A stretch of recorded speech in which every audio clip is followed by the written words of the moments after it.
Yeah, very good evening, my friends. This is Dr. Sepuri Krishnamohan. I'm a consultant endocrinologist at Sepuri Diabetes and Endocrine Center, Kurnool. So, today we are going to talk about the DPP-4 inhibitors, in particular with the related to linagliptin. Slide, one slide minus, please. Yeah. Now we are going to talk about the efficacy and the general safety and the pharmacokinetics and the pharmacodynamics of this DPP-4 inhibitors, especially the linagliptin. Yes. Next slide, please. And linagliptin has demonstrated consistent glucose lowering efficacy, and linagliptin provides a consistent the reductions in the HbA1c regardless of the background therapy and the duration of type 2 diabetes mellitus and the patient's age and the baseline HbA1c and the ethnicity and the long term use. Next slide, please.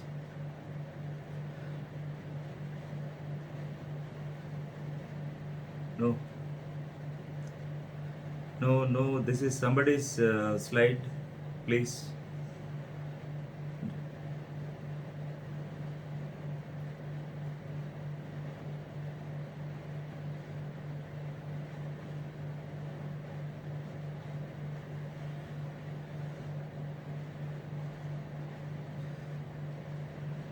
Sorry for the interruption.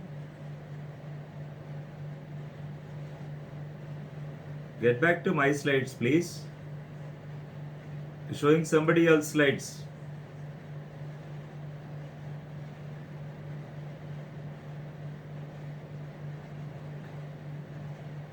Dr. Asha, am I audible? Yeah, sir. I think Madhu is projecting the slide. No, you should have taken that, please. Why did you give it to Madhu?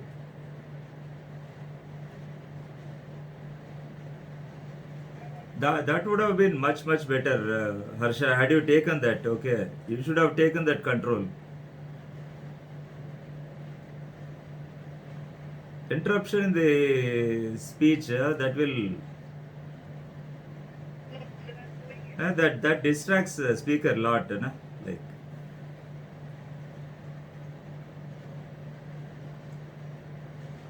Yeah, next slide, please.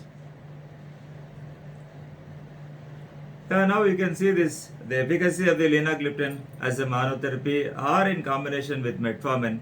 On the left hand side, you can see the monotherapy, that is treatment with only linagliptin at significant reduction in the HbA1c. You can find the bar diagrams. The baseline A1c of 9.69% HbA1c as the monotherapy with linagliptin has reduced the A1c by 2.02%, and on the baseline of 11.8% of HbA1c with linagliptin, it has come down to like 3.46 reduction in the HbA1c.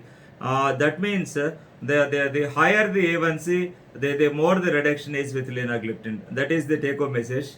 And on the right hand side, you can see your the bar diagram. The linagliptin in combination with metformin, the powerful HbA1c reductions for newly diagnosed type 2 diabetes patients with high baseline, that is the combination of linagliptin and metformin from baseline of 8.9% of HbA1c, it has reduced to 1.60% of the HbA1c, and from baseline of 9.73% of HbA1c, the reductions are 2.81%, and from 11.8% of HbA1c baseline, and the reductions are 3.70, and the baseline of 12.1%, the reductions are very drastic. That is, you can see the reduction of 5.14% reduction in the glycated hemoglobin. So that's what I have told you earlier. Even as a monotherapy or in a combination therapy with metformin, the linagliptin was able to reduce the HbA1c very consistently, and the higher the A1c, the more the reductions are. Next slide, please. And now you can see this, the graph. The long-term glycemic efficacy with linagliptin is similar to the sulfonylurea, it was compared with this particular glimepiride, the third generation sulfonylurea, and it was adjusted. They changed from the baseline HbA1c over time.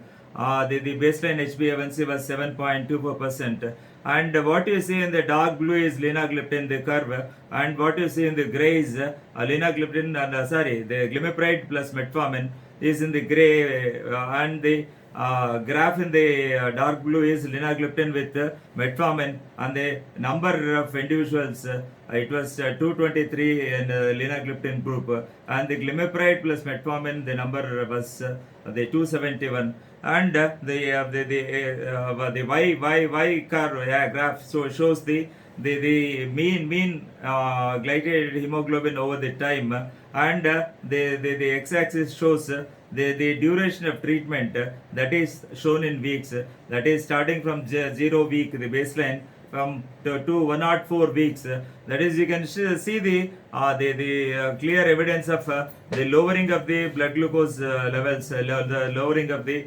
glycated hemoglobin, and both have reached more or less the same somewhere around some 6.3 to 6.5. Next slide, please. So the initial combination of linagliptin plus metformin, and it is the 2 to 3 fold increased odds of glycated hemoglobin, the goal achievement. And you can see here on the y-axis you can see the percentage of the patients, and the bar diagram shows the dark blue is metformin, and the next the brick red is the linagliptin 5 milligram with metformin 500 milligram BD, and the gray is metformin 1000 milligram BD, and the last one, the green, is the linagliptin 5 milligram with metformin 1000 milligram, I think it's BD. And you can see the reductions in the A1C achieved with metformin, like less than say 6.5. You can see the percentage of population, the patients, it's only 22.9% have reached the A1C of less than 6.5 with metformin 500 mg BD, and with linagliptin 5 milligram with 500 metformin 500 metformin BD has shown like the reduction was seen in 40.1% of the patients, and with metformin 1000 BD has shown the 35% 4% of the patients to the target A1C of less than or around 6.5, and the highest was seen with the linagliptin 5 milligram with metformin 1000 milligram BD, that is 49.5% of the patients they were able to achieve their glycated hemoglobin, that is HbA1c, to the target of around or less than 6.5 at the 24 weeks actually. So next slide, please. And you can find this the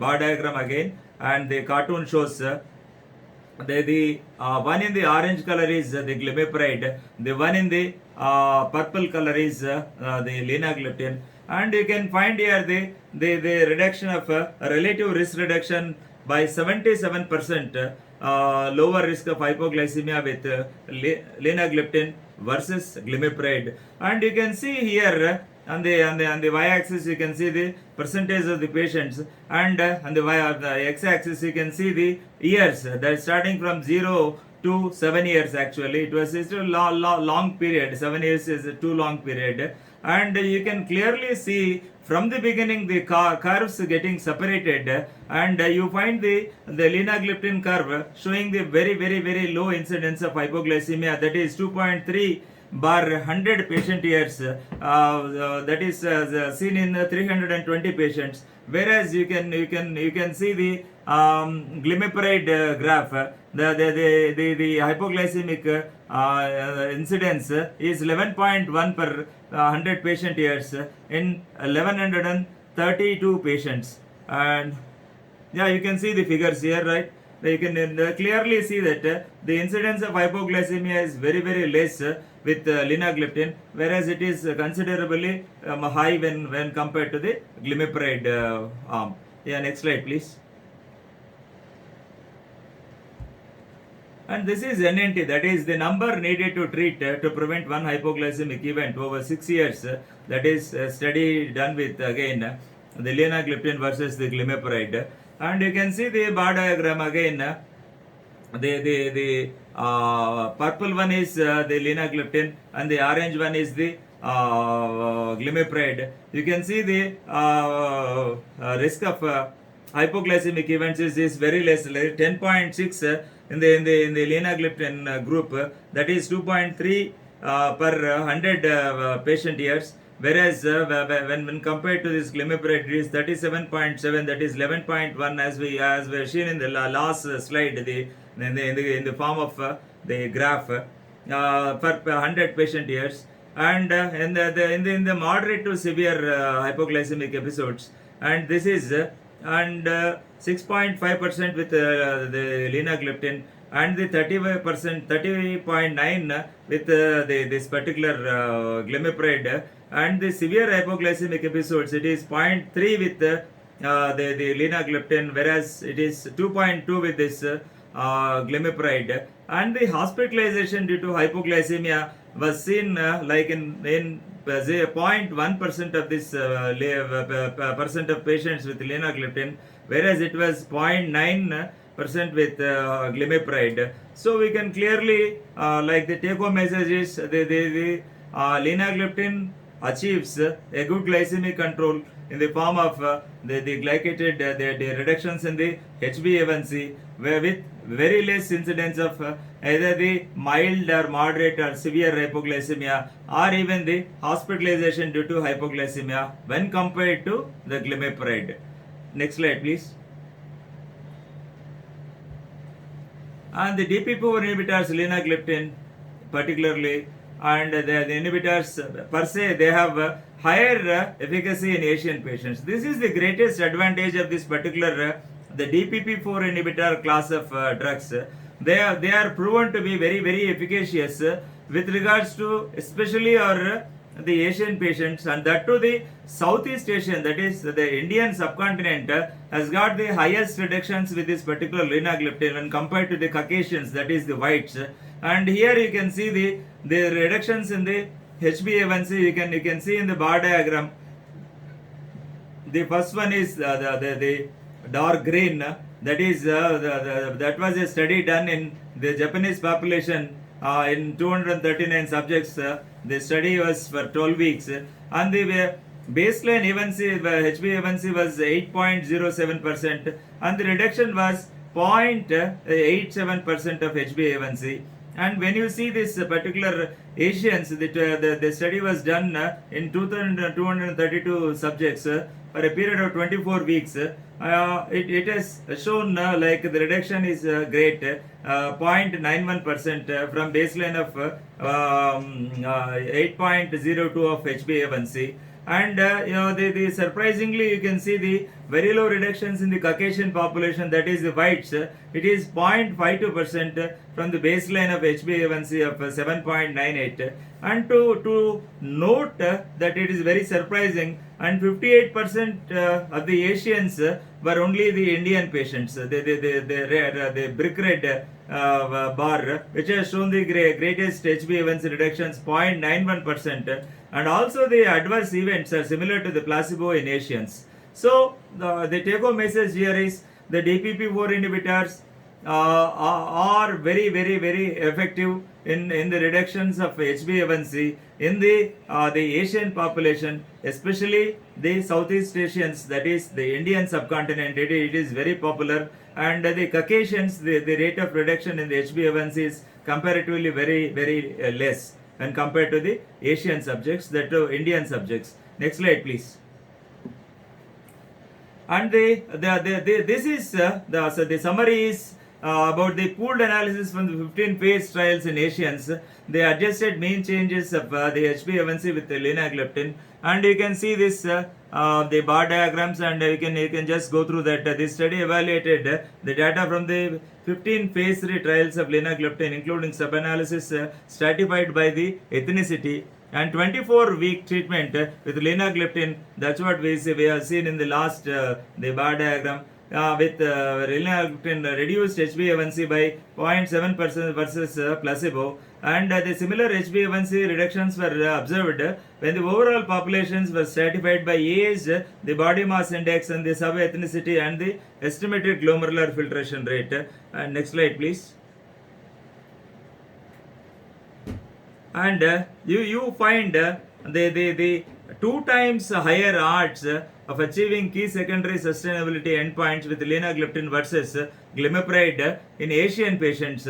You can see very clearly the linagliptin, which was studied in 465 patients, and when compared to the glimepiride, it is 468 patients, and you can clearly see the odds ratio is 2.16, and with a confidence interval of 95%, that is 1.50 to 3.11, and the linagliptin has shown the 21.3% of the patients they achieved the secondary endpoints, and the glimepiride, whereas it was able to meet by 11.1%. And the proportion of the participants that the final visit they maintain glycemic control of glycated hemoglobin around or less than 7% without need for rescue medication, without any moderate or severe hypoglycemic episodes, and without more than 2% of weight gain at the final visit. This is the take home message. And next slide, please. And the DPP4 inhibitors, the clinical relevance of its pharmacological characteristics. This is a nice the table summarized, like the linagliptin is compared with the other gliptins like saxagliptin, the sitagliptin, and the teneligliptin, and the vildagliptin. And I don't know why they have missed the alogliptin, which has come of late into our country. And one more gliptin is there, danagliptin, which is not available in our country. It is available in the Western scenario, mainly the US and the Canada and the European continent. And you can see the DPP4 enzyme binding affinity of linagliptin is highest, and the saxagliptin, it is 45 times lower than the linagliptin, and with the sitagliptin you find it's 803 times lower than the linagliptin, and with teneligliptin, the Indian gliptin, 62 times lower than the linagliptin, and the vildagliptin 364 times lower than the linagliptin. And you can see the terminal half-life also, and you can see the DPP4 inhibition at 24 hours of the post-dose. That is the 80% with the true 24-hour control is seen with linagliptin. And the renal elimination, you can find a very minimal of renal elimination of 5% with linagliptin, and with 75%, 87 and 45 and 85% respectively with saxagliptin, sitagliptin, and teneligliptin and vildagliptin. And the dosage adjustments with regards to linagliptin in renal impairment is not required, because it is not eliminated through kidneys. So the renal elimination is only 5%. Hence, it is not required. It can be used at any stage of the diabetic kidney disease per se, starting from stage 1 to stage 5, that is ESRD, or even during the transplant dialysis stage, and even it can be used in the post-transplant stage also, along with the insulin. It is the oral drug of choice along with insulin is only the linagliptin, which can be used at any point of the diabetic kidney disease leading to the ESRD or the transplant or the post-transplant, even prior to that the dialysis phase. And the dose titration is very much required for other the gliptins except the teneligliptin, but teneligliptin has no CV40s. Henceforth, I am not taking this particular teneligliptin into my the consideration. So the dosage adjustments in hepatic impairment, it is absolutely not required for linagliptin. Even the liver enzymes are very much elevated. Even the SGOT, SGPT, or the alkaline phosphatase are very much elevated also. Even at the stage of the NAFLD and the NASH, or the pre-cirrhotic, or even the cirrhosis, or even at the late stage also, the dosage adjustment is not required with the hepatic impairment, like the renal impairment. The linagliptin holds good in both the conditions. It's safe in either the renal failure or the hepatic failure. And the others, the trial behind linagliptin, they cannot be used because we don't have some certain limitations with all the gliptins, other gliptins. And move on to the next slide, please. And the unique pharmacological properties of linagliptin with regard to the clinical relevance. And linagliptin has got the highest potency to inhibit DPP4 activity, and it's a very small tablet and it's very convenient to swallow. Even the elders can take it, that's not a problem. And you can see the IC, the 50, the mean being the linagliptin is 1, the sitagliptin is 19, and the alogliptin is 24, and saxa is 50, and vildagliptin is 62.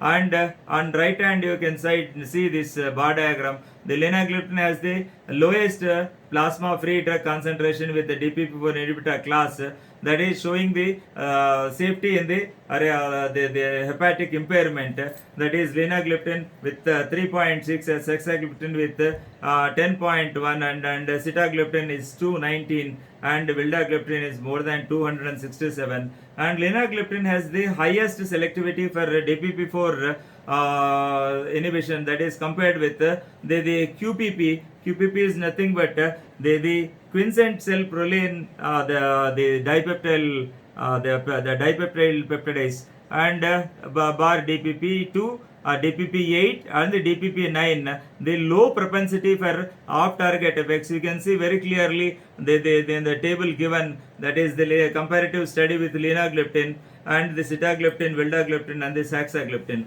Next slide, please. And you can see this very clearly as far as the renal elimination or the renal impairment. The linagliptin is the globally available DPP4 inhibitor that does not require the dose adjustments for any stage of renal impairment. That's what I have told you in the very early slide. Because the renal elimination of linagliptin is only 5%. So it doesn't require any sort of dose adjustment or additional monitoring. If you are continuing with the 5 milligram of linagliptin, you don't require to down titrate the dose, even in the cases of the end-stage renal disease or the dialysis or the transplant, whatever it may be, along with insulin. I once again repeat, it is not a drug to be used alone. The insulin is the drug of choice in all these conditions, and you have to be cautious.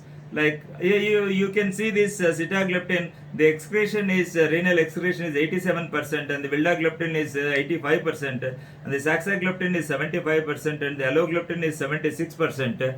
And they require dose adjustments. Like sitagliptin, if the patient is on 100 milligram, he has to come down to either 50 or even the 25. And the vildagliptin, 50 mg BD should be 50 mg OD, and the saxagliptin has to be cut down to 2.5 to from the 5 milligram. And all the other DPP4 inhibitors, they require dosage adjustment. But one surprising aspect is teneligliptin is the one more molecule. Though it doesn't have any CVOTs, it doesn't require any sort of dose titration like linagliptin. But clinically, I don't use it because of certain issues like the prolongation of QT interval, that is long QT syndrome, and the other drugs require dose adjustments in patients with renal impairment and monitoring of the renal function related to the medication. Whereas the take-home message is the linagliptin is the only one oral drug, and probably in the sulfonylurea category, to some extent glyclazide is the one molecule that can be used without any dose adjustments in renal failure. Uh, and this is the take home message. And I think this is the last slide. Next slide, please. Yeah, thank you very much for the patient hearing. Thank you so much. Thank you, sir. So there is one few questions in the Q&A section. I'll just read it out. Yeah. The first question is from Dr. Ajit Singh. Any specific time of day to administer linagliptin? So there is no time relation at all, and no relation with the food at all. So it is, I think, Ajit Pal Singh. Yeah. Yes, sir. Yes. Yeah, Ajit Pal Singh. The linagliptin doesn't require any sort of the timing in the day, or there is no relation with the food that can be taken even prior to the food, or can be taken after the food. The pharmacokinetics and the pharmacodynamics will not change. Right, sir. Sir, as we're talking about the pharmacokinetics and pharmacodynamic aspects of linagliptin, Yes. it does have certain unique characteristics. So how important is it in clinical perspective? See, that's what I said. The unique properties are when you come across treating with the patients of the chronic renal failure, the diabetic kidney disease, maybe from 3B actually, you have to be very cautious with all the you have to calculate the EGFR, the estimated glomerular filtration. You cannot go by serum creatinine. In all the cases, every time you have to calculate the estimated glomerular filtration rate, and if it is more than 45 ml per minute, that is until stage 3A DKD, you can use any molecule. But when it goes below 45 ml per minute, the EGFR, you have to be very cautious. And this particular linagliptin has no relation with any degree of the renal failure, let it be end stage renal disease or the dialysis or the post transplant stage, because the renal elimination is only like 5%. So it can be used very safely without any dose titrations in the cases of the renal failure, as well as the hepatic failure also. It doesn't require any sort of dose titration. It can be used in the clinical settings for this particular two conditions without any fear. That is the clinical implication. The greatest advantage of the binding to this DPP4 receptors and all, that makes the linagliptin a unique molecule in using this. And even with related to the heart also, even the patients of heart failure, though it is not shown in my slides, even with regards to the either the coronary artery disease or the strokes or even the heart failure also, it doesn't do any harm. You can continue linagliptin, whereas when it is related to the other gliptins like the saxagliptin and the alogliptin, you have to be little bit cautious, because the SEVA TIMI 50 trial has shown that it is not even the cardiovascular neutral. It is like a little bit hazardous in patients of heart failure. So whenever you are dealing with the saxagliptin and the alogliptin, and then the patient has got heart failure along with the type 2 diabetes mellitus, you have to be cautious, whereas you don't need to be with linagliptin. That is the greatest advantage that can be used in renal failure. To summarize, second is the hepatic impairment, that is liver failure, the chronic liver disease, and the heart failure, or even the atherosclerotic cardiovascular disease, or the heart failure. It is very safely used. You don't need to worry about it. Right, sir. Thank you, sir. Any so questions? So there is one question from Dr. Karthik C. Yeah. Which is the next best gliptin for hepatic impairment after linagliptin? After linagliptin, hepatic impairment is saxagliptin. Karthik? Yes, sir. I think. Yeah. Sir. After linagliptin, the safest one in hepatic impairment without heart failure and without kidney failure, it's only related to, like they now the latest the research is going on only on the liver actually, because the role of liver has coming to vogue nowadays. That is the type 2 diabetes with the hepatic diseases, or the hepatic diseases per se producing type 2 diabetes, that is the hepatic type 2 DM, or the T2DM complicating this particular hepatic disease like the NAFLD, NAFLD followed by the NASH, or this is more seen in this particular this thing, and you have to be very cautious at that particular point because if you leave at that particular point of fatty, the USG ultrasonogram of the abdomen shows the fatty liver. It doesn't show you the whether the patient is in the stage of NAFLD or NASH, if it is in the case of non-alcoholic patients, or whether it is in the pre-cirrhotic phase or cirrhotic phase.